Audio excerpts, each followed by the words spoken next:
সবার আগে জাত চিনুন। গরু ঘাস খেয়ে দুধ দেয় আর সাপ দুধ খেয়ে বিষ দেয়। পার্থক্যটা শুধু খাবারে নয়, পার্থক্যটা জাত, স্বভাব ও আচরণের। তাই আমাদের সমাজেও এরকম হাজারো মানুষ আছে যাদের উপকার করলে বিনিময়ে ক্ষতিটাই বেশি করে। রাত বাজে 2টা। কুচকুচে কালো অন্ধকার, কুকুরের ঘেউ ঘেউ আওয়াজ। একদল যুবক একটা কবরস্থানের পাশ দিয়ে যাচ্ছিল। তো যাওয়ার সময় ওই যুবকেরা তাদের জীবনে নামাজ, রোজা, আল্লাহর ভয় কোনো কিছুই ছিল না। তারা শুধু মোবাইলের মধ্যে নাচ, গান, এরপর আপনার টিকটক, মেয়েদের ছবি, হারাম অশ্লীল কাজের মধ্যে তারা লিপ্ত থাকতো। তো একদল যুবক একদিন গ্রামের এক কবরস্থানের পাশ দিয়ে যাচ্ছিল।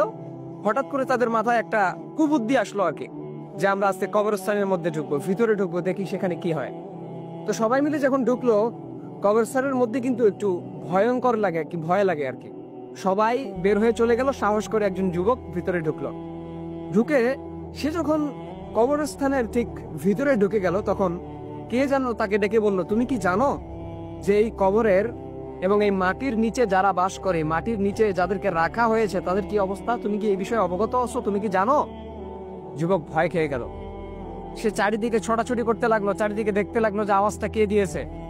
সে বুঝতে পারলো যে আওয়াজটা গায়েবী ভাবে আসছে।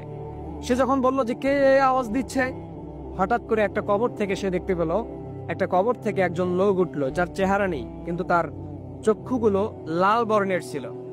সে এসে বলল যে আমি সেই আত্মা, যে আত্মা আমি দুনিয়ার মধ্যে থাকতে অশ্লীল কাজের মধ্যে লিপ্ত ছিলাম, হারামের মধ্যে লিপ্ত ছিলাম, সবসময় হেডফোন কানের মধ্যে দিয়ে ঘুরতাম, গান বাজনা শুনতাম, কনসার্টের মধ্যে যেতাম, আমি নাচ গানের মধ্যে লিপ্ত থাকতাম, মেয়েদের হারাম ছবি নিয়ে পড়ে থাকতাম।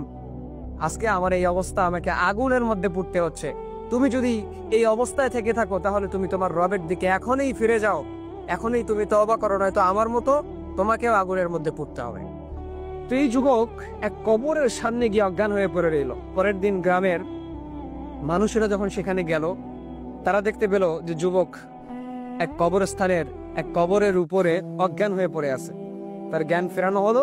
জ্ঞান ফিরেই সে শুধু বলতে লাগলো, আমি রবের দরবারে তওবা করতেছি, আর জীবনও আমি হারাম কাজের মধ্যে লিপ্ত থাকবো না, অশ্লীল কাজের মধ্যে লিপ্ত থাকবো না।